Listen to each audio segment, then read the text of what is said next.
Boa tarde a todas e a todos. Eu sou Daniel Dueck, curador do Festival Literário do Museu Judaico. Sejam muito bem-vindos. Essa atividade tem apoio do Ministério da Cultura, da Lei de Incentivo à Cultura. E a gente vai dar início agora à 9ª pergunta do nosso festival. Rir agora é de bom tom? Cabe fazer humor em tempos tão sombrios? Ou seria mais apropriado esperar as coisas melhorarem? Ora, talvez seja justamente nos momentos adversos que o humor se torna ainda mais necessário. Não como um meio de fugir da realidade, mas principalmente como uma estratégia para desafiá-la. Afinal, o humor também cumpre um papel de transformação social. Nessa mesa, os atores Ilana Kaplan e Marcelo Larrain, que viralizaram fazendo esquetes hilárias durante o período da pandemia, mostram que o humor, mais do que fazer rir, serve para fazer pensar. Para mediar essa conversa, queria chamar Rosana Herman, bacharel em Física pela USP, pós-graduada em Física Nuclear, jornalista, escritora e roteirista de humor. É palestrante, tuiteira, tricoteira e maratonista amadora. Fez pós em Neurociência e Psicologia Positiva pela PUC-Paraná e estuda o impacto das redes sociais e da inteligência artificial em nosso comportamento. Seus livros mais recentes são Celular Docilar, sobre nossa dependência dos smartphones, e Sempre Raia um Novo Dia, livro de memória de Cláudia Raia. Trabalha com comunicação há mais de 3 décadas, é colunista da Folha Online. Faz educação continuada na USP e foi escolhida como uma das pessoas mais influentes da sua geração pela lista 50 Over 50 da Forbes. Por favor, Rosana, Ilana e Marcelo.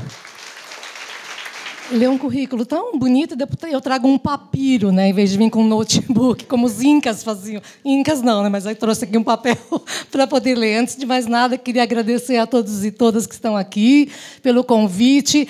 Muita gente falou assim, ai, a Ilana e o Marcelo estarão lá, a gente não acredita, eu vou rir muito. Não é um stand-up, queria avisar, ninguém vai levantar e fazer a apresentação, mas eu vou apresentar vocês, porque eu achei tão lindo os textos de vocês, de apresentação. Então, eu vou fazer meu melhor aqui, tá bom? Ilana Kaplan. Nasceu em 1965. Puxa, que coragem, já contou a idade, assim, né? Muito bem. Em Porto Alegre, que é a parte mais importante, né? A primeira coisa que você tem que anunciar mesmo. Iniciou sua carreira teatral aos 20 anos, se destacando principalmente em comédias. Radicada em São Paulo desde 95, integrou o elenco fixo do show de humor Terça Insana entre 2003 e 2006, criando cerca de 20 personagens. Muito bem. Atuou no espetáculo Baixa Terapia, que lhe garantiu o prêmio Shell de Melhor Atriz em 2018 e o prêmio Aplauso Brasil de Melhor Atriz pela temporada de 2017. Na televisão, participou de várias produções, incluindo Os Normais, A Diarista e a novela Carrossel. Em 2015, integrou o elenco de I Love Paraisópolis na TV Globo. Durante a pandemia, criou e viralizou com a personagem Keila Melman, destacando-se pelas suas críticas humorísticas. E, graças a você, você emprestou o nome para esta mesa, que é Rir Agora é de Bom Tom. Obrigada, Ilana. E palmas para a Ilana. É de bom tom aplaudir, tá? E Marcelo Larrain, assisti tantas esquetes suas. Marcelo Larrain é roteirista concorrente, diretor e ator na TV.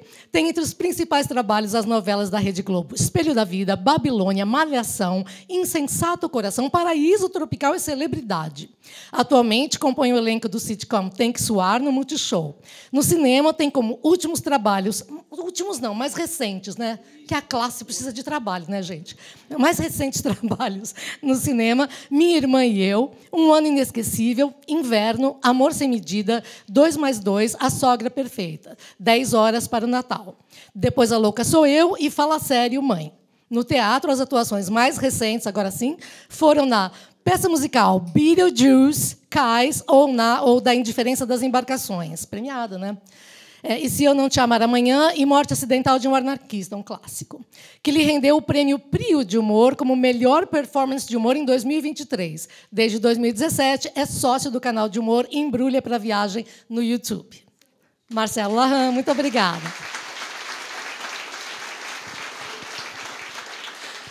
Bom, a pergunta, né, se a gente pode rir agora, ou espera as coisas melhorarem, as coisas não vão melhorar. A gente queria, desculpa dizer, mas se for esperar melhorar, não vai fazer nunca. Né? Você fez a sua personagem de Bom Tom como um alívio, ou porque você não tinha nada para fazer, porque a gente estava na pandemia, ou você tinha todo um projeto? Não, foi muito inesperado.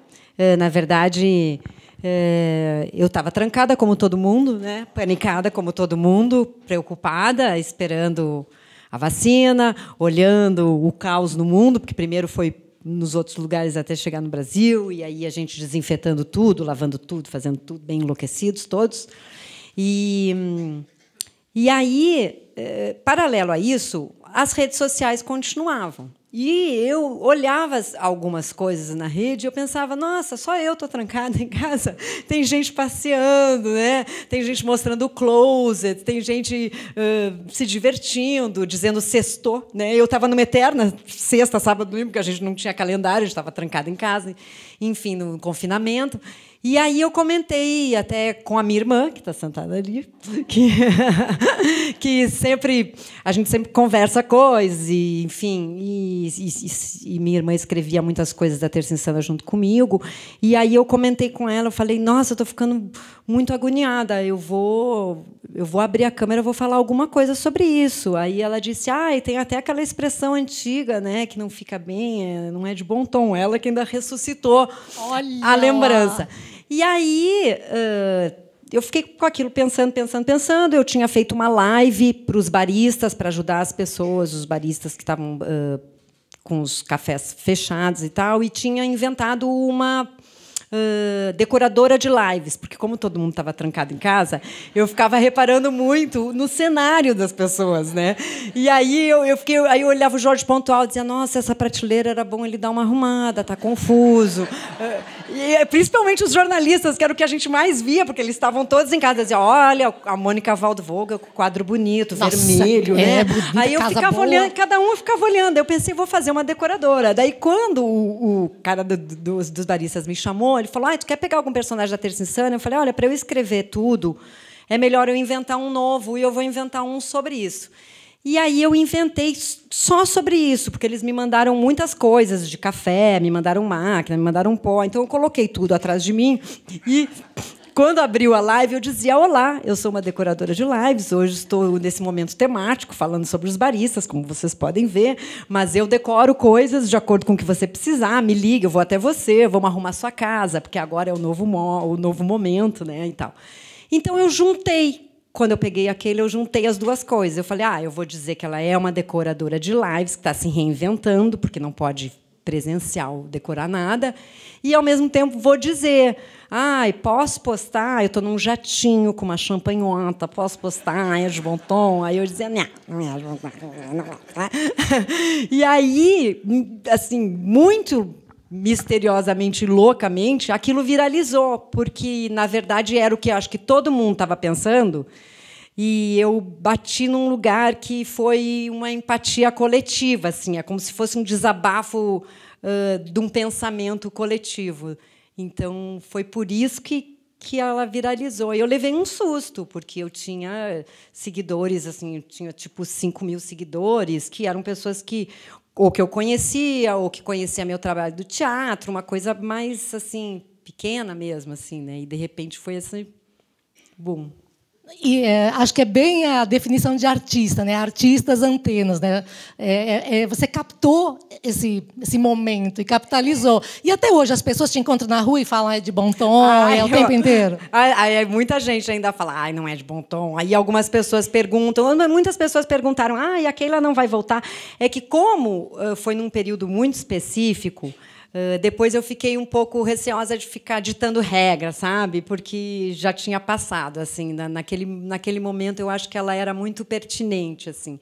E aí a gente pegava as notícias da semana, né, do que estava acontecendo. Aí eu sempre me juntava com a minha irmã, porque ela escreve junto comigo. Daí a gente falava, vamos falar sobre isso. Aí pegava o que estava no momento e e gravava, assim, fazia. Muito legal. Marcelo, você também, né, viralizou durante a pandemia, assim. Mas para você era assim, era alívio cômico, era para ter um trabalho, você já tinha isso em mente, foi sorte? Na verdade, a gente já tinha o canal, o Embrulha para Viagem existe desde 2016, mais ou menos, e a gente filmava uma sketch por semana, uma correria, porque a gente faz tudo, somos em 4 sócios.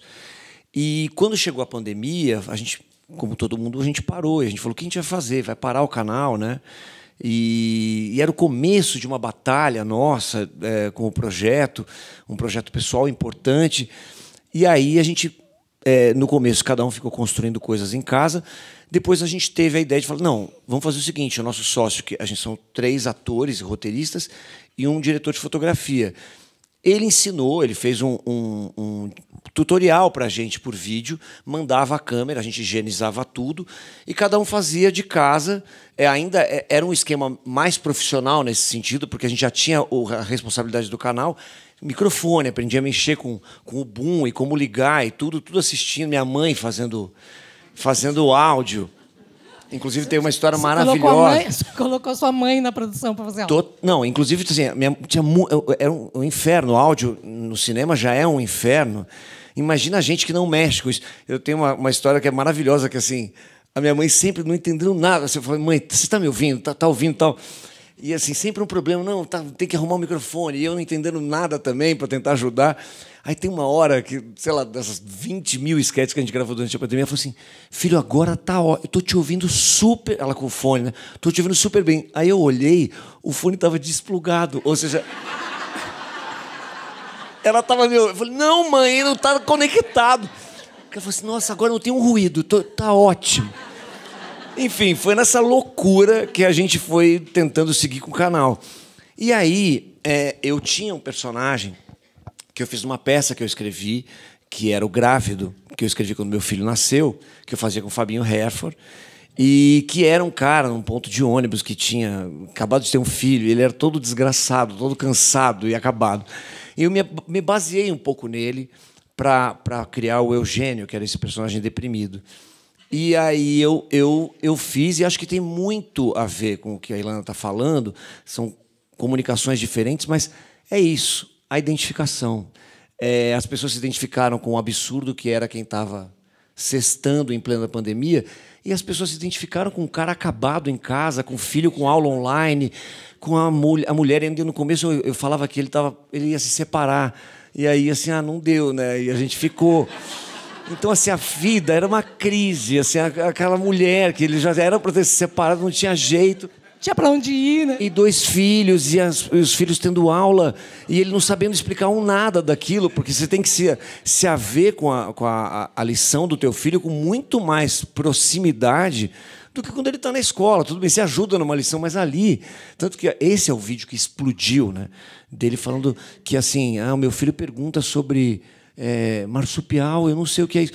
E aí ele falava que ele ia para a cozinha e procurava no Google. E aí vinha, mas tinha vezes que não dava. Teve um dia que ele simulou um ataque e ele caiu. Só para o filho ainda considerar um herói, né? Então, assim, de alguma maneira, tudo a gente está falando de identificação, né? As pessoas se vendo e falando, meu Deus, é isso que está acontecendo na minha casa. Ou esse é o absurdo que estão fazendo na rua, que eu também acho, né? Então, no final das contas, foi um mar de identificação que as pessoas estavam precisando se apegar a alguma coisa e falar, me ajuda, né? Estamos juntos, vamos dar as mãos. Tem uma frase do Pedro Cardoso que eu considero uma das coisas mais brilhantes que eu já ouvi sobre humor. E ele diz o seguinte, que o humor é uma linguagem tão poderosa, talvez a linguagem mais poderosa que o ser humano já inventou. Porque quando você ouve uma piada, aquela verdade te toma de assalto e você ri antes de saber se você concorda ou não com o que foi dito. Então, primeiro você ri, às vezes você fala depois, ai, gente, que horror, olha, eu ri disso. Ai, gente, desculpa, que horror. Mas já riu, já está rido, ninguém devolve. Então, e a expressão que ele usou, a verdade te toma de assalto, porque realmente é um susto, né? Mãos ao alto, ela te possui e aquela verdade fica com você. Em que registro de verdade você gosta de trabalhar no humor, assim, de fazer a pessoa refletir, que realmente a gente é meio hipócrita? Em qual é o registro que você mais gosta de trabalhar? Com que verdade? Eu acho que quase sempre os personagens, mesmo eles tendo uma tinta forte assim de caricatura, que os meus quase sempre têm, tem uma peruca, tem uma coisa assim, eles são mais fortes assim esteticamente falando. Eu acho que é sempre o comportamento humano, porque eu acho que é nesse lugar que as pessoas se identificam e a gente consegue tocar, né? Às vezes é só uma observação de uma coisa, né? E aí, quando você coloca um foco naquilo, aquilo fica muito engraçado, né? Ai, que horror, eu sou assim também, né? Ainda assim, eu estou limpando, estou limpando, estou limpando de novo. Aí, sabe? Então fica uma coisa, é como se fosse um exagero daquilo, né? Então, eu não tenho uma coisa específica. Eu acho que a vida ela é sempre inspiradora para se criticar as coisas, o comportamento. Eu penso assim, não sei, o Larran. E você, Larran, porque tem o burrão, né, o personagem, que ele fala que só fez até a 5ª série, sei lá, mas ele é rico, se dá bem, assim. É algum empresário em específico, burrão, isso é uma criação que a gente conhece vários. É uma criação do meu sócio que a gente brinca que o Eugênio foi o boom do canal na pandemia, e agora o boom que a gente está vivendo é com esse personagem dele, né? E que fala para um público que é isso, né? É super dúbio essa comunicação, porque tem gente que fala assim, está criticando o estudo, mas não é exaltando o empreendedorismo das pessoas, né? Pessoas que às vezes não têm a 5ª série, não têm a formação, mas têm uma capacidade empreendedora e para tirar esse preconceito que se tem dessas pessoas. Tanto que quando ele fez a primeira cena, a gente gravou a primeira cena do Burrão, eu falei, Barros, essa cena é muito boa. Eu voltei, eu estava no metrô, mandei uma mensagem para ele, a gente tinha gravado, estava voltando, eu falei, cara, a cena é muito boa, mas eu jamais imaginei que ela ia tomar essa dimensão. E aí ele está surfando essa onda. A gente está, assim, fizemos um cliente ontem, anteontem, gravamos uma cena, porque é isso. O Burrão também é uma identificação de pessoas, né? Você está redimindo os burros todos, assim? Não, é assim, burro é quem é preconceituoso, na verdade, né? Burro é ele quem olha para isso, alguém, né? Burro é quem olha para alguém e julga porque vai entrar numa loja. O cara loja. não pode ser rico, ele nem estudou. Isso, né? Então, esse aquela cara, pessoa, aquele vendedor que olha com maus olhos para uma pessoa que entra de chinelo e às vezes a pessoa tem dinheiro para comprar a loja inteira, né? Então acho que tem bastante camadas a cena dele, e só que a gente jamais imaginou que é por esse caminho. Mas eu acho que você, nessa pergunta tem uma coisa que isso me toca, eu acho que no humor, como a Ilana, não tem um caminho. A gente vai escrevendo, sempre, obviamente, a gente vira um observador, principalmente tendo um canal e tendo a obrigação de criar. São dois por semana, né? Isso. A gente tem uma questão de agora tudo é observação para mim, né? Mas tem uma coisa no Eugênio que eu acho que é um lugar do humor que me interessa, que tem a ver com isso que você estava falando, que eu acho que o Eugênio não é só a identificação de como a pessoa se sente, mas é a identificação do não dito. É aquilo que a gente sabe e não quer falar. Tipo, eu adoro meus filhos, mas ai, como é bom ele ficar longe um pouquinho. Né? Então, assim, todos esses lugares daquilo que a gente não esconde, pode falar, né? Ou tem culpa para falar, o Eugênio se permite. Então, assim, a gente está com a peça agora, a gente está viajando. Então, então é mais delicioso ainda que eu ponho o personagem em cena, e aí as pessoas, a maioria, já conhecem. Então, você transita num lugar, tá tudo ruim, né? A gente tá uma merda mesmo, né? Então, assim, eu vou surfando nesse lugar e me deliciando, porque é a possibilidade de olhar no olho das pessoas e falar assim, tá tudo ruim mesmo, tá difícil, né? A gente está enlouquecendo, a gente está adoecendo. E ele pode falar. E ele fala com amorosidade. Então, acho que essa identificação com o não dito, aquilo que a gente não fala, me agrada muito, porque é o lugar que o humor acha lugares para entrar. Que é, afinal de contas, a verdadeira vocação do humor, como o humor surgiu. O humor existe desde antes da Grécia Antiga, mas oficialmente, comédia assim, na Grécia Antiga, o humor existe para empoderar os desempoderados e desempoderar os poderosos. né? Porque você humilhar uma pessoa, isso não é humor, isso é covardia, né? Você fazer piada com minoria, isso não é engraçado. Graças a Deus agora a gente acordou para isso, né? Então a gente tenta meio que restabelecer a distribuição de poderes, né? Dando poder e dando voz para quem não pode falar, ou falando de coisas escondidas, né? Qual a mãe que nunca teve vontade de jogar o filho na parede, né? Assim, toda mãe, toda pessoa que teve um filho tem um dia que você fala assim: meu Deus, eu queria tanto jogar na parede, só um pouquinho eu forro a parede para não acontecer nada, mas eu queria jogar na parede. Por favor, posso jogar? Só uma vez, sabe? 2 talvez. Né? Então acho que é esse tipo de coisa velada que você pega, né? E você faz a função de alívio cômico também, né? Dá um alívio, a pessoa não se sente culpada de ser assim, ela não está sozinha. Exatamente, acho que esse é um caminho importante do humor, muito importante, e nas horas como uma pandemia, por exemplo, não só por estar em casa, mas tudo que é problema que a gente passa, você encontrar em algum canal, alguma coisa, algum caminho de alguém falando algo que... é isso, é sobre isso, acho... Não é à toa que assim, o Eugênio é muito engraçado. Essa história, o humor salva, o humor salva. Eu te juro, até hoje, a gente está em 2024, eu encontro pessoas que falam assim: cara, você me salvou na pandemia. A palavra salvou. Muito. Ninguém muito fala lindo. assim: você foi muito engraçado na pandemia. As pessoas falam: você me salvou. E o canal, a gente recebia vários comentários de gente que tinha uma mãe doente. E, assim, você fala: cara, é literal isso, né? O salvar, ele é literal. E é muito lindo, assim. São as pessoas vendo, elas falam assim: ai, obrigada, você salvou minha pandemia, eu ria muito com você, foi um alívio para mim. Então, é uma sensação muito, muito linda. Assim, eu adoro. Quando desculpa, não queria te atrapalhar. Eu falo: não me atrapalha, porque... Como a gente estava também sozinho, falando numa tela, a gente não sabia quem a gente estava alcançando, né? A gente não é um teatro que aqui a gente tem uma noção mínima da quantidade de gente que está falando, para quem a gente está falando, né? A tela não tem isso. Então, é muito legal quando uma pessoa que você nunca viu, né, fala para você: obrigada, eu adorei. Olha, pessoas que quiserem fazer perguntas, agradecer, pessoas que foram salvas por esses seres humanos durante a pandemia, quiser fazer uma gratidão. A gente está aqui para cobrar. A gente está aqui para cobrar, exatamente. A gente vai passar uma sacolinha. Vai ser passado já. A gente pode passar a sacolinha já, mas olha, nós temos funcionários do museu aqui com papel e caneta. Vocês podem fazer perguntas por escrito, elas serão entregues e a gente faz pergunta para eles. Então está aberto para todo mundo. Sintam-se à vontade. Gente, é ator, atriz, humorista, né? Não tem essa formalidade. Mas eu estava pensando numa coisa, porque hoje, casualmente, eu fui no Instagram do Larran para olhar e ele estava fazendo um político. E são tempos difíceis, né? A gente está em época de eleição. E eu achei uma sacada muito legal, porque o político dele, ele é muito escroto, mas na máxima potência, assim. Então, conhecemos. Então, ele fala umas coisas que são super absurdas, porque o humor... ele critica nesse lugar. Ele vai para um lugar super absurdo, daí tu ri, que é um pouco que tu falou: ai, que horror, tô rindo disso. E, ao mesmo tempo, é isso mesmo, né? Então, hoje eu li de uma coisa dele, que ele dizia como que era, que tu ia fazer um... teleférico. Não, era ele... Também... quase.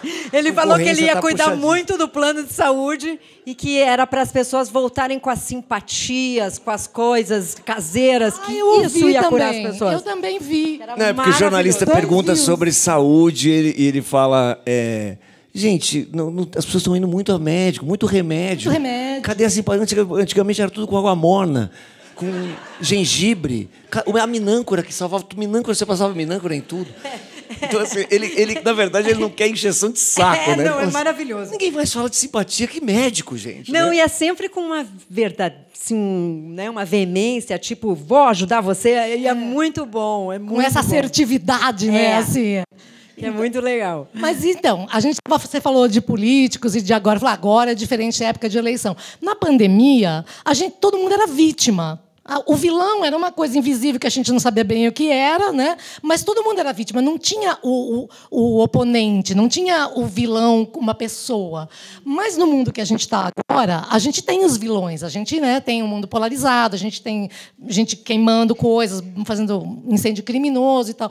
Como é que o humor se pôs para você? Como é que você se posiciona diante dessas grandes questões? Assim, vocês preferem satirizar um personagem? Vocês tratam dessas essas questões? Vocês fazem questão de... Vai fazer uma peça, vai botar um assunto do dia dentro da sua apresentação ou não? Assim, como é que entra o factual dentro do trabalho de vocês? Então, o canal, ele claramente se posicionou na época da pandemia, né? E a gente sabia que estava dando a cara a tapa, mas não era... tem gente que ficava, lacrou, quer lacrar ou não. Assim, não era sobre isso. Eu acho que assim, dizia muito mais sobre a gente. A gente sabia que podia tomar porrada, mas era uma ideia de sobrevivência. Aí era bem egoísta, era uma sobrevivência nossa. Eu precisava dizer coisas. O que estava engasgado para mim precisava ir para fora de alguma maneira. E eu tinha um canal para fazer isso. A gente tinha um pacto entre a gente de o que a gente pode dizer. Os roteiros sempre têm que ser aprovados pelos demais sócios, né? É uma democracia. É uma democracia. Legal. A saudade.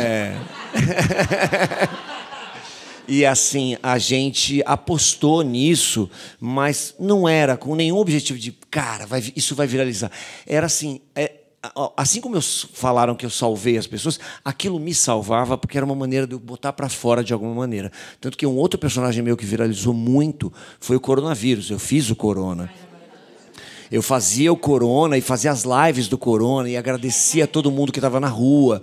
Entendeu? Assim, né, agradecia o presidente. Tinha todo eu era apaixonado pelo presidente e tal. Identificação. Então assim, foi um personagem que também bombou muito. Só que aí ele tinha esse viés político e, obviamente, ele encontrava barreiras. Mas era o lugar que a gente encontrou. Hoje em dia, eu não sei, eu percebo que tem uma coisa dos três, assim, somos em 4 mais 3 roteiristas, né?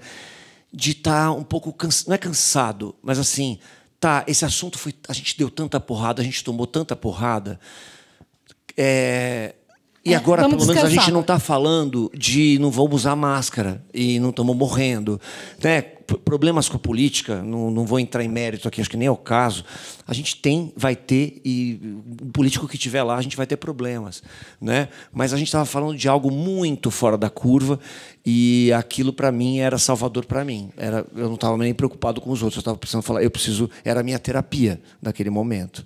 Não podia ir, né? Não podia fazer análise, ele fazia em casa, você fazia assim. Para você também tem um efeito terapêutico, o trabalho que você faz e que você fez? Também tem essa dimensão para você? Eu tenho a mesma coisa que o Larran, assim. No período realmente da crise máxima, assim, da pandemia, a gente não tinha como não se posicionar, porque a gente era a favor da ciência, a favor da vacina. Então, realmente, não tinha como a gente não se colocar. Agora realmente deu uma polarizada, por isso mesmo que eu até parei com a Keila Melman, porque agora a falta de tom ela voltou para todos nós. Então não adianta ser específico com alguma coisa, né? Então é um personagem que eu achei melhor recolher.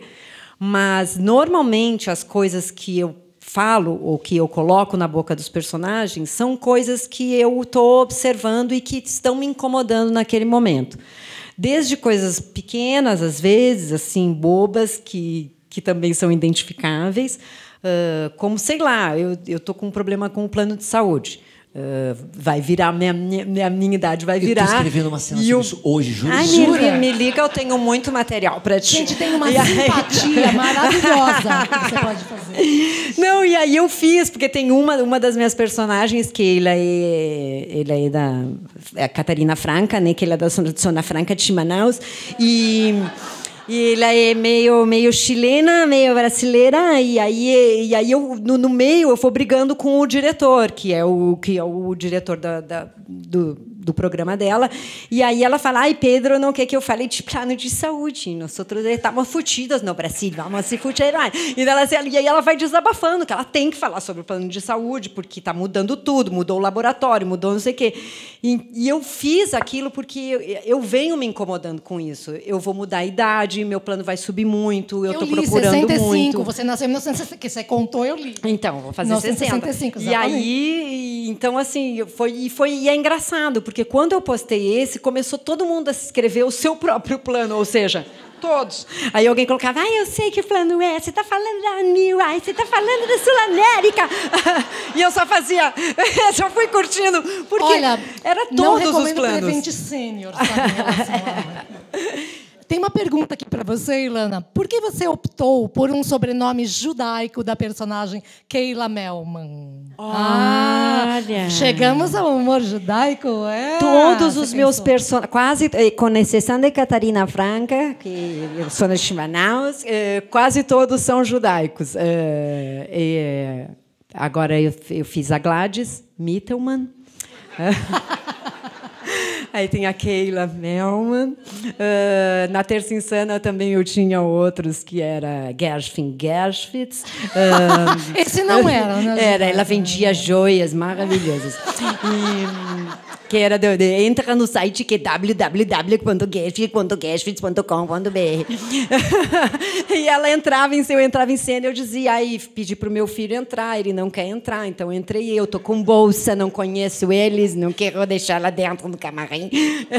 E era sempre umas coisas assim. Mas é porque é o meu universo. Então, eu venho de uma família judaica, e estudei em colégio judaico, então eu reconheço esse universo muito. Bebi da fonte dos artistas, do Chaplin, do Woody Allen, do Seinfeld. Eu me identifico, então é inevitável que eu coloque e que eu acabe colocando um sobrenome judaico e que elas sejam personagens judaicos. E é maravilhoso, porque o humor judaico ele é uma forma de você reafirmar, né, a identidade familiar, cultural. Então, você reafirma porque todo mundo reconhece, mesmo que seja uma coisa engraçada porque é terrível, é horrível de Yiddish Mame, mas todo mundo se reconhece, mas você reafirma que aquilo precisa existir daquele jeito. Não é nem para resolver, é para continuar assim, né? Não sei. Que errado é melhor, né? Eu sempre olho assim, daí eu falo, vou colocar esse sobrenome, porque eu poderia colocar Silva, Souza... Deolane Bezerra, um nome assim. Mas aí sempre acabo colocando, assim. E, Marcelo, também para você que está dando conta da tua lista de afazeres de cinquentão, que pergunta que não, eu sei qual é essa. Eu sei. Explica a pergunta primeiro. É um vídeo que viralizou recentemente, que também tá vendo a identificação pulsando, que é um vídeo. Com certeza é por isso, né? Quem perguntou, porque é um vídeo que eu faço eu, né? Quando eu mandei a cena no grupo de roteiros, o meu sócio falou assim, como é que ele escreveu? É depoimento, isso não é roteiro, né? Que é um cara que começa olhando para a câmera e fala: olá, eu tenho 50 anos, estou vivendo a melhor fase da minha vida, e eu bebo muita água, e eu tomo vitaminas K2, não sei o quê, ômega 3, e ele fala uma lista de coisas, e faço a minha skincare noturna, e tenho a minha família, e ele vai falando isso. E, de repente, ele vai falando da família e ele começa a ficar emocionado e triste e angustiado com todos os livros que ele tem que ler e ele tem que ter um cachorro e não pode ser e tem que ser adotado. Tem que ser caramelo. E ele não pode. E aí, assim, você vai percebendo que ele vai emburacando. Eu termino desesperado, chorando muito para a câmera. E esse vídeo bombou. E eu estava muito atento a esse vídeo, porque ele tem um humor muito peculiar, não é óbvio. E a gente faz as cenas, às vezes eu nem vejo se está indo bem ou mal, mas essa era uma cena que eu estava bem intenso, assim, porque eu falei, eu estou curioso para ver se as pessoas vão entender. Claro que elas vão entender, porque ela é super explicativa, mas se elas vão achar, o que elas vão achar? Se era hora de colocar isso ou não? E aí voou identificação. Porque é isso, a gente está adoecidíssimo, né? A gente está... É uma autocobrança desesperada, é o mercado que, para a gente também, um entendimento dos 50 anos, desse lugar de até onde vão me querer e o que eu posso oferecer. Então, ele vai ficando agoniadíssimo. Angustiado, né? E aí, assim, eu brinco que esse cara é o Eugênio antes de... Quando ele estava bem. Aí veio a pandemia. Quer dizer, ele estava ficando mal e aí veio a pandemia. É quase como se fosse isso. Então é um vídeo forte, sabe? Muita gente escreve assim, chorei, não sei o quê. Gente, chorei, canal de humor e a pessoa porque chorou. é um lugar agoniante. E aí, então é por isso que estou perguntando. Mas olha, não está fácil não, viu? Para respondendo a pessoa não está fácil, porque assim não é tudo meu que está ali, mas a gente está bem adoecido, né? Esse desespero de cumprir todas as coisas que esperam da gente e perceber o envelhecimento chegando e entender para onde vai e que lugar a gente ocupa nesse mundo não está fácil, né? Tem uma pergunta aqui que ilustra bem como o humor tem tudo a ver com o formato do circo, né? Porque eu sempre falei que eu vejo um circo com aquela lona, eu sempre achei que era uma nave espacial que chega na cidade, junta todo mundo e vai embora um dia e leva, né? E dentro do circo você tem a famosa corda bamba, né? Que é mais ou menos o registro onde o humorista trabalha, né? Sempre ali se equilibrando. E a pergunta é a clássica: onde termina o humor e começa a ofensa, né? Como é que vocês transitam para não se desequilibrar? E já deu errado alguma coisa que você achou que teve tirado do ar, alguma coisa assim que não saiu do jeito que você esperava, ou a leitura não foi feita do jeito que você esperava? Eu já fui presa, fala, eu já fui presa. Mas eu fui presa, mas o limite, eu acho que é o bom senso. Eu sempre acho que é o bom senso, assim. A ofensa nunca é uma piada, nunca foi, pelo menos para mim. Eu acho que a gente está num período que a gente pensa muito mais vezes quando a gente escreve alguma coisa, porque tudo pode ter alguém, alguma ponta, ou a gente pode estar atacando mesmo algum lugar, e é legal que a gente pense nisso, porque eu acho que... agora eu estava vendo esses dias, estavam falando sobre as paquitas e não sei o quê, e aí elas estavam falando, anos 80. Realmente, os anos 80 tinham uma liberdade abusiva, né? A Xuxa dizia, você que é bonita. Sabe assim, uma coisa assim, num auditório, né? Assim, empurrando uma criança, tu sim, tu não. É uma coisa tão... que hoje tu fala, gente, né? E tá tudo lá. E tá tudo lá, porque tá gravado. Os anos 80 tinha essa grosseria, mas era uma coisa... A Xuxa beliscava você não. E aí, assim, você vai olhar os programas de humor também, né? Sempre tinha uma bonita de maiô atrás, tinha uma objetificação mesmo, tinha o Planeta dos Homens, o cara descascava, saiu uma mulher. Então, realmente, eu acho que nós somos sobreviventes dessas décadas, porque elas nos deseducaram num lugar muito ruim e o humor tinha isso. Então, eu acho muito interessante que a gente esteja repensando mesmo essas coisas, né? Os bullying, falar sobre tudo, sobre sexualidade, sobre obesidade, e todos os tipos de características que eu acho que não são engraçadas, não gera o riso, ele é ofensivo. Então, eu acho que o limite está nesse lugar. Eu acho que a gente... não pode entrar nesse lugar. E isso não é engraçado. Minha filha, que evidentemente é de outra geração, né? Não poderia ter uma filha da minha idade, mas ela me ensinou, seria difícil, ela me ensinou aquele verbo que a gente não conheceu na nossa geração, que é problematizar, né? Problematizar é um hobby, é uma prática esportiva de você fazer uma revisão, né, das coisas para ver se elas ainda estão válidas. É tipo o prazo de validade de iogurte. Né, você olha lá para ver se ainda pode consumir aquilo. Então, problematizar é o que a gente faz hoje para ver se está valendo. Né? Você problematiza, às vezes, para ver se está valendo? O tempo inteiro, porque assim acaba virando uma responsabilidade ter um canal. Mas assim, eu também acho que... a gente já deve ter errado um monte de coisas. A gente ainda... Eu não sei como é que a gente não toma um monte de pedrada, porque são 3 caras héteros, brancos. Então, assim, a gente está... Fazem skincare? A gente está no pacotão, vamos tomar uma porrada. Então, assim, acho que o que norteia a gente, tenta nortear, é a noção, que é o que você está falando, ter noção. Mas isso não te isenta de errar. Né? Eu acho que tem coisas que já estão postas, o que não faz mais sentido. Acho que isso é uma conversa para muito tempo. Né? Eu não sei se eu tenho a resposta disso, de verdade. Então não vai levar o prêmio. Não, porque é muito complexo, porque assim, o tempo inteiro você pode estar ofendendo alguém, porque o humor ele é transgressor. A gente já entendeu sobre raça, sobre várias coisas, mas é muito difícil também que o humor, não, de alguma maneira, não incomode alguém. Talvez nessa minha cena de 50 anos tenha um cara que ficou tão mal que se matou, ficou depressivo e se matou. Então a família dele pode ter olhado a minha cena e falado assim, poxa, por que você falou disso? Então, assim, é claro que é uma conversa muito ampla, né? Mas a gente tenta o tempo inteiro estar olhando e entender. Eu sempre acho que alguém vai poder se sentir ofendido de alguma maneira, porque é sobre isso. Mas o resto é a gente dividir em noção. Eu sempre falo que eu divido o mundo. Não é entre pretos e brancos, pobres e ricos, é entre quem tem noção e quem não tem. E assim, mesmo quem tem noção... O lado que não tem está muito lotado, muito populado. Não, e eu sinto que assim, o ter noção não é ser arrogante e falar, eu tenho noção. Mas eu acho que o ter noção é como se você tivesse uma estrada.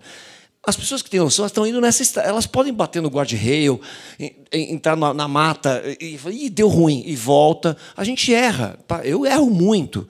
Mas o sem noção ele está na mata e ele fala, é aqui mesmo, e vamos. E aí ele cai no lodo e ele fala, não importa, vamos embora, vamos fazer piada de preto, e vamos fazer, entendeu? O sem noção é um mar, é uma pessoa louca, né? E o com noção, ele erra também. E tenta acertar, mas ele está, pelo menos, tem uma estrada. Mas é um problema, porque eles se candidatam, né? Não tem diagnóstico fechado, não tem nenhuma lei que impeça a pessoa de se candidatar. Não, e o duro é eu estar na mata e no lodo e o pessoal batendo palma. Aí, né, os caras estão... esse é o cara, esse é o cara. Exatamente. Mas é que eu acho que tem uma coisa engraçada também. Quando algum vídeo, o Lahan deve saber mais, porque eles têm mais... Porque ele é homem, né? Deve saber mais. Né? Desculpa te e hétero e branco, aquela louca. É homem, branco, hétero, cis, faz skincare, ele deve saber melhor. Qualquer coisa eu te explico depois. Com isso. Quando às vezes o vídeo viraliza, ele vai para lugares de pessoas que normalmente não te seguem, porque ele viraliza. Então, ele cai naquela página. Por exemplo, eu vejo mais pelo Instagram, porque eu tenho Instagram e Facebook e não tenho Twitter, que eu não tenho maturidade psicológica. Ninguém tem Twitter, na verdade. Agora ninguém tem. Mas eu nunca tive maturidade psicológica para ter, então eu não tenho. Aí... Quando ele viraliza e ele cai naquela página que é apresentado para a gente umas pessoas que a gente não conhece, que às vezes as pessoas clicam. Então, elas caem, desavisadamente, elas caem no meu terreno.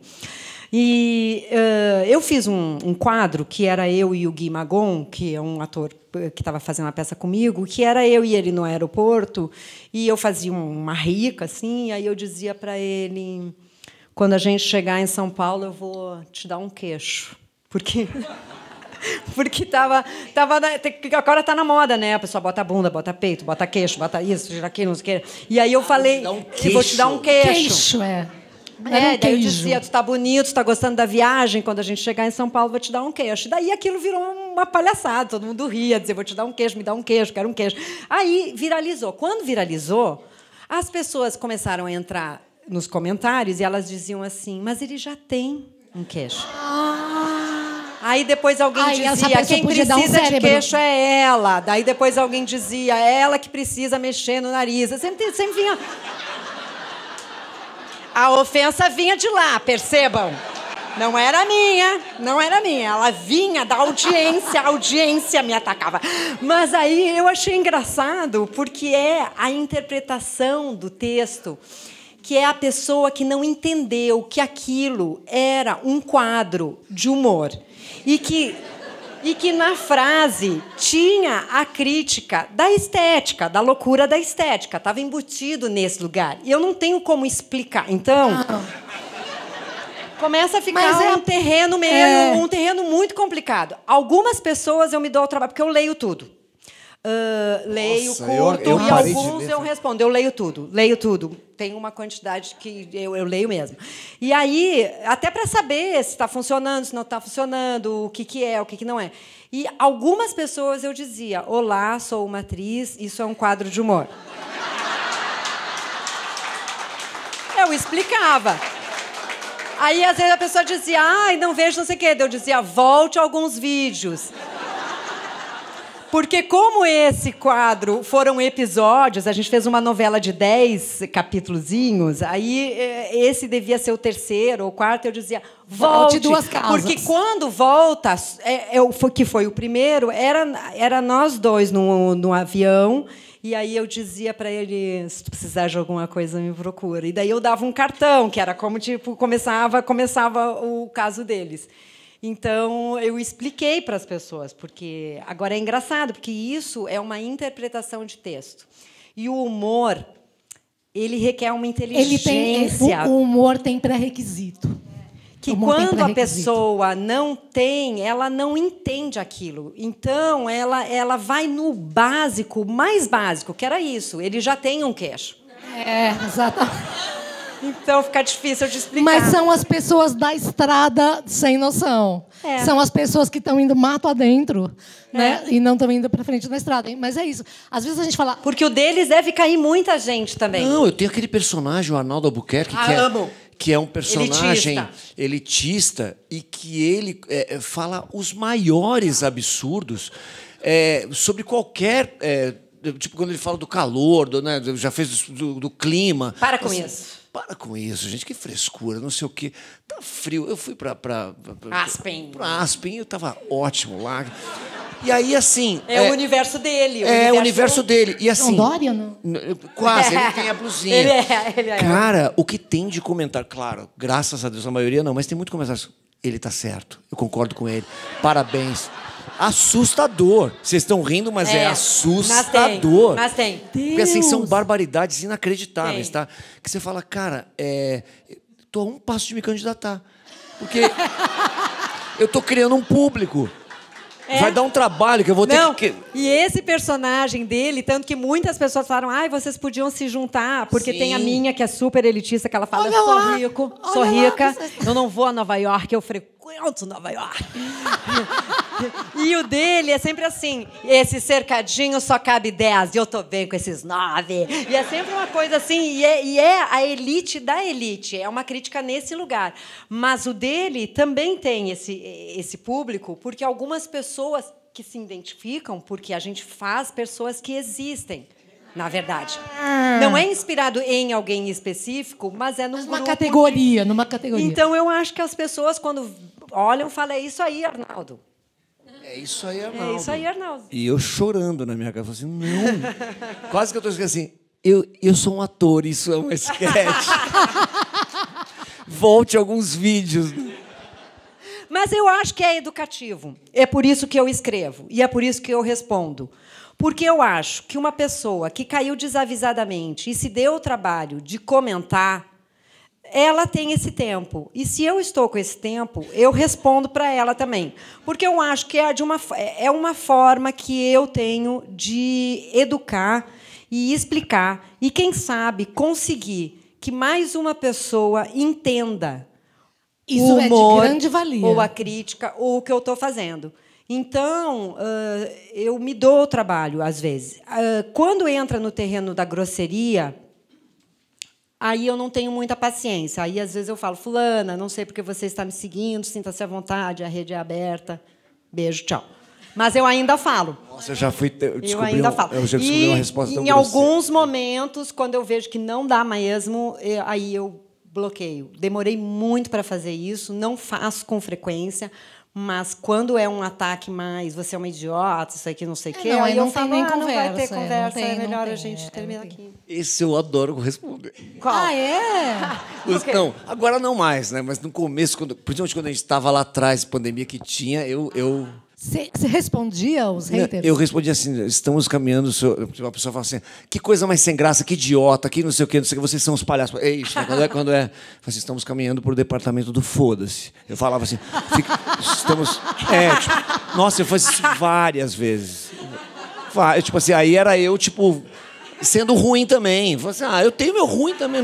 Eu falei que eu tenho noção, mas que eu caio no mato. Exatamente. Se precisar, a gente vai no mato. Depois eu volto, mas deixa eu ir pro mato um pouco. Olha, tem alguém aqui dizendo que amou a lista de material escolar. Que é não. É porque o Eugênio deu tão certo na pandemia que eu mantive ele. Então, assim, ele tá ainda de pijama acabado, vira e mexe tem vídeo dele. E tem um que eu fiz que já era pós-pandemia, que era a lista de material escolar, que não precisa falar muito, né? O que a gente gasta, quem é pai aqui, o que gasta com material escolar. E ele vai lendo a lista e ele fala assim, não é? Por que tem 29 lápis de cor? Por que, professor, tanta cor assim? O arco-íris tem 7. E aquele cara desesperado. Tudo que é de família, o Eugênio bombou. Ele virou ídolo de grupo de mães em escola. Direto, fala assim, grupo de mãe, você é o cara. Vocês já foram censurados? Olha o silêncio, gente. Olha o silêncio. Não, estou tentando lembrar aqui. Não teve nenhum tipo de... Não, eu acho que a gente foi censurado por nós mesmos. Esse limite que a gente fala assim, não, aqui é melhor não cair nesse lugar. Não me lembro de... Também não. Todo mundo tem uma parte ruim do currículo, né? Eu trabalhei no Pânico antes de ser fascista, no começo do programa, não era fascista, era um programa de humor. E uma vez a gente fez um quadro idiota, assim, que era quem era mais inteligente, as paniquetes ou os pitbulls. E levaram as paniquetes para um circuito de agility, né, de cachorro, para fazer as provas. Os cachorros ganharam. E aí... Eles ganharam das meninas. E aí, no final, cada uma tinha um potinho bonitinho com seu nome e elas iam almoçar comendo ali a ração. Assim, olha, então, falando de politicamente incorreto, né? Anos 90. Bom, e aí deu censura, deu Ministério Público, o programa teve que ir para Brasília conversar e tal. E a mulher que atendeu falou assim... Mas, gente, isso é uma degradação da mulher. Eu vi aquelas mulheres comendo no pote de cachorro, ração de cachorro, e reclassificou o programa. E aí foi tentado explicar para ela e disse o seguinte, não, mas lógico que não era ração de cachorro, isso é televisão, era atum ralado, elas são marombeiras, elas comem latinha de atum ralado, e elas tiveram essa ideia de botar atum no potinho e comer, né? Aí a mulher respondeu essa frase lapidar, não me venha com explicações, agora eu já sofri. Então, ela passou uma semana sofrendo, achando que era ração. Aí explicou que não, que era atum ralado, mas era tarde demais, porque quem vai devolver aquela semana que ela sofreu achando que era ração? E aí o programa foi reclassificado. Então, às vezes, a censura, ela, assim... Mas ele mudou de horário o programa? Mudou de horário, era 6 horas, livre, passou para 8, com 16 anos. Foi reclassificado por causa do atum. Eu não como mais atum desde então. Não, mentira. Fiquei traumatizada, não. Mas, então, às vezes, tem censura porque a pessoa não entende o que você fez ou o que estava escrito, né? O que você não fez ainda de humor e que você tem vontade? Você fala, queria muito fazer isso, queria fazer um programa assim, queria fazer TV aberta. O que você não fez e queria fazer de humor, que você acha que seria necessário para o mundo hoje?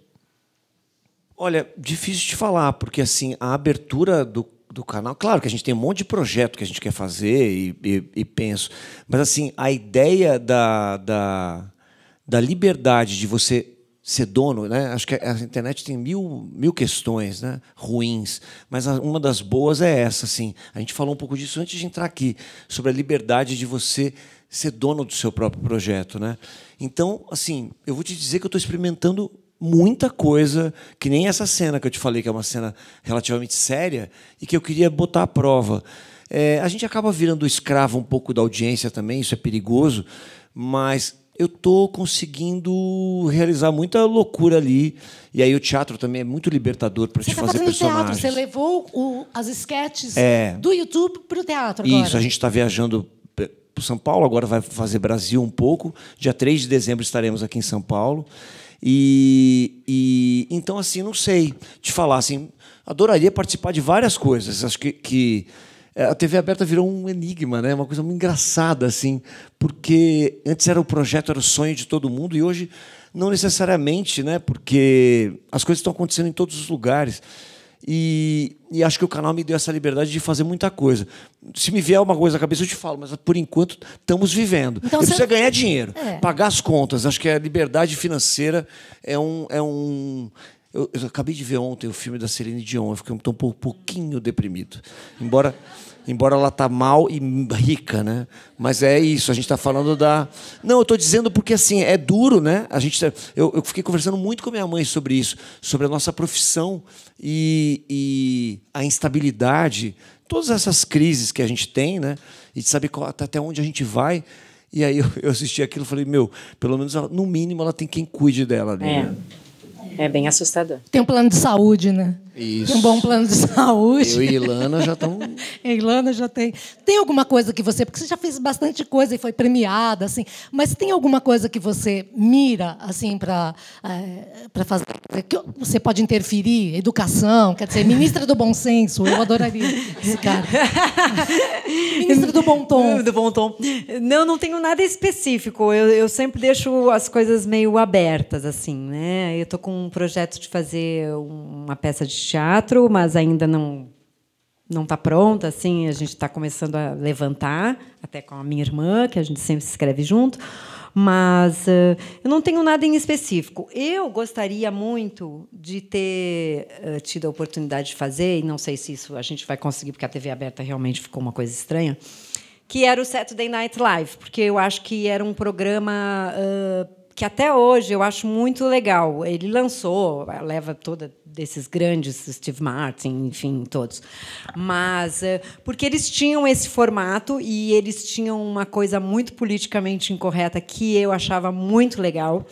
E aí sempre tinha um convidado especial, assim, e eles faziam os esquetes e eu acho que tinha uma estrutura como comédia muito interessante e como exercício para ator, porque eles faziam personagens muito diferentes, né? Assim, então eu acho que isso seria uma coisa legal, que é um pouco o que o TV Pirata tentou fazer um pouco, né? Mas é incrível, porque todos esses programas envelheceram mal, muito, né? Você não dá para você assistir não. Reprisar, agora passar no Viva. Teria que ser a ideia de ser uma trupe de gente bacana, mas com outro texto completamente diferente. Assim. Gente, lembra que a Rede TV tentou trazer o Saturday Night Live, gente. Foi um caos. Foi um caos, foi terrível. Foi um caos. O Adnet fez algo, não como... Mas assim, esse humor mais TV Pirata que ele trouxe... Tá no ar, né? Era muito bom, tá no ar. Era muito bom. Era legal. Eu acho que foi a coisa mais próxima. Gladys e o Anjo deveriam voltar, pois o humor deve ajudar muito no cotidiano das relações. Você acha que um dos grandes problemas hoje são as relações assim, humanas e em casais? Você acha que você poderia ajudar? É porque o Anjo ele fez muito sucesso por ser uma pessoa mais velha com uma pessoa mais jovem e tudo ela debochava dele. E ele não abria a boca para nada, né? Ele era o marido, o namorado perfeito, o parceiro perfeito. E aí, quando a gente criou, a gente até falou, eu falei, a gente vai desgastar, vamos fazer uns 10, daí a gente repensa depois se a gente volta numa grande vingança, né? Se ele que vai estar bem falante e ela vai estar super obediente. Então, isso a gente deixou meio em aberto, assim. Ah, legal. E você está em cartaz agora onde? Você já está aqui em São Paulo? Não, a gente está viajando, né, com a peça do canal e a gente vai fazer uma apresentação aqui no Shopping Eldorado no dia 3 de dezembro e no Rio também acho que vai ter uma apresentação 26 de novembro, se eu não esqueço.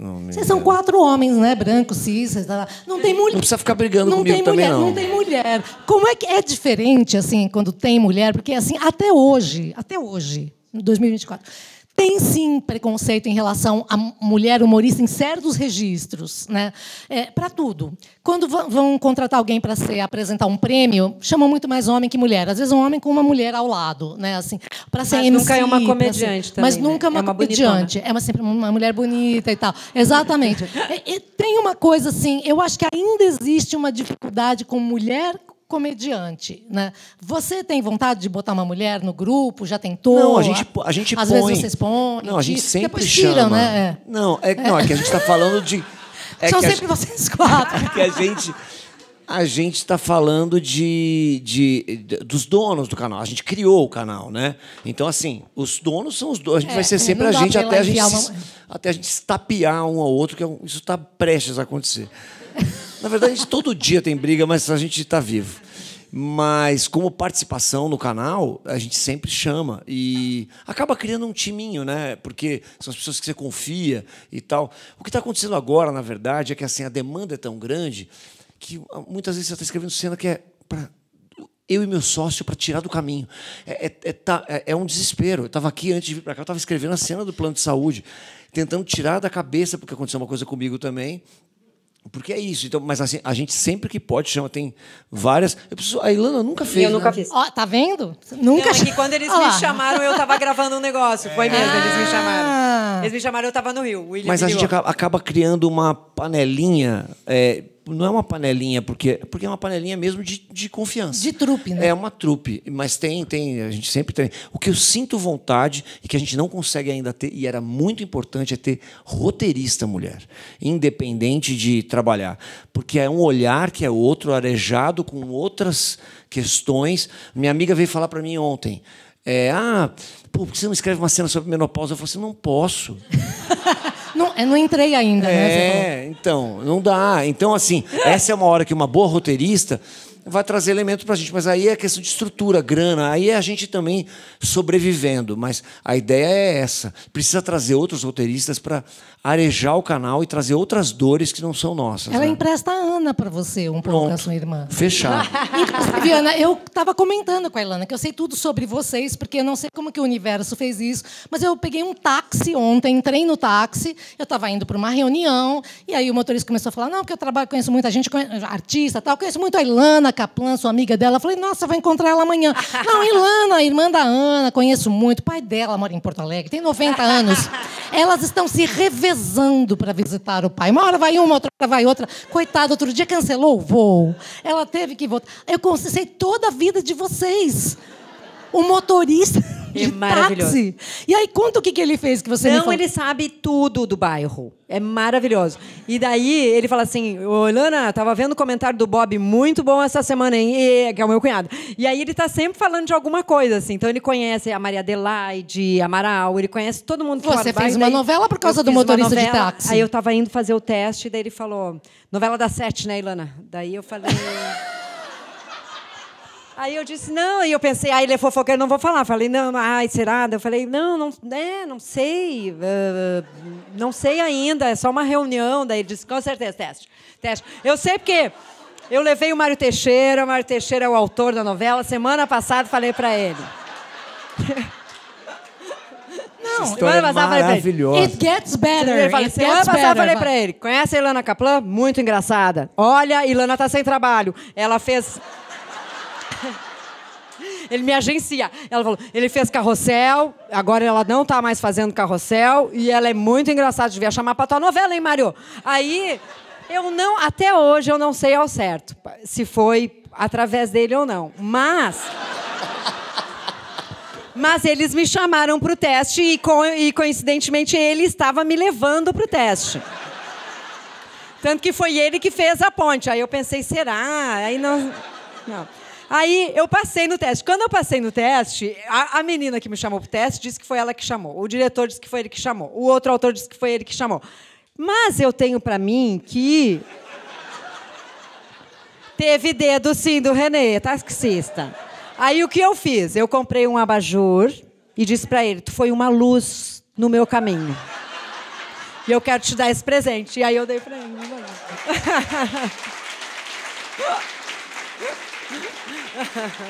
E eu falei pra Ilana no camarim que eu vou pegar meu currículo e dar pro taxista. Falei, pelo amor de Deus, pode ser Record. O ponto dele. SBT. E essa foto é atualizada. Essa aqui é atualizada. Essa foto está atualizada. O ponto dele é em frente ao shopping Genópolis. Eu peguei ele lá. Eu tô assim já para um emprego com ele. Assim.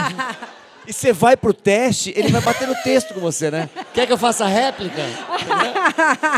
Eu faço a Isildinha. Ele sabe o texto. A vida pode ser mais engraçada do que qualquer coisa na comédia, como isso que aconteceu. Você acha que às vezes a vida pode ser mais engraçada, Ilana? Eu acho que o barato da vida são essas coisas inesperadas, né? E aí a gente vai ligando e vai pensando, gente, será? Será que é? Aí, tu vê, tudo pode ser, né? Até hoje eu não sei ao certo. Mas eu achei que ele merecia um abajur, porque ele estava torcendo tanto por mim, ele tinha me iluminado mesmo. Então, eu acho que tem essas coisas. Ele fala muito, assim. fala muito bem de você. Querido, Elogiou muito, ele é um amor. Falou que é uma boa filha. Gostei muito. Mas ele é muito legal, ele é muito legal. E ele está sempre no bairro, ele sabe tudo de todo mundo do bairro. É muito Cuidado, legal. gente. Cuidado, muito cuidado quando conversar com o motorista. Você também tem assim se divertido mais assim na vida com o sucesso do canal? Tem sido melhor para você? Assim, você tá Tem feliz? sido, assim, é tudo muito batalhado. Eu acho que de verdade, eu não quero jogar para baixo, mas a vida não tá fácil, né? Assim, quando eu falo desse personagem que eu fiz aí, que falaram dos 50 anos, eu acho realmente que a gente está muito adoecido, num geral. E acho que a internet é desesperadora na vida de qualquer... Não há como, né? Então, assim... Que bom que existe o humor. Eu acho que o humor na internet, inclusive, te salva até nessas dores de ver um debate político, como a gente falou, da prefeitura, num nível tão grosso, mas tão rastapé. É um lugar que a gente não imaginava. Mas aí eu me pego com músicas que criam com a cadeirada, você entende? Aí fazem... The Eating the Dogs. Aí você pega The isso. Eating the Cats. Eu vi o Eating the Dogs, eu assisti umas 20 vezes. Então você fala assim, cara, obrigado, porque assim... É tanta agonia, é tanto vai te dando um mal-estar, e aí, pelo menos, isso reverte toda essa dor em risada. Então, eu acho que assim, o humor realmente ele tá salvando muito, porque não está fácil. Quem também salvou aqui, quero agradecer aqui as intérpretes de Libras, a Vânia, a Mantovan. E a Rose Santos. Onde está a Rose? Tá lá. Ah, você é a Rose. E onde está a Vânia? Gente, eu tenho que perguntar para o motorista de táxi onde está a Vânia. Ela foi para lá, porque ele que sabe disso. A Vânia tudo. sai porque ela tem que pagar um boleto. Porque ele tá lá. Tem que pagar um boleto, está ali, porque tem coisa para pagar. Quero agradecer demais pelo convite, pelo debate, agradecer ao museu por essa oportunidade, pelo texto, pela pauta sobre humor, que eu achei cada vez mais necessária, uma espécie de antídoto, né, que faz a gente continuar. E não deixem de assistir a próxima mesa.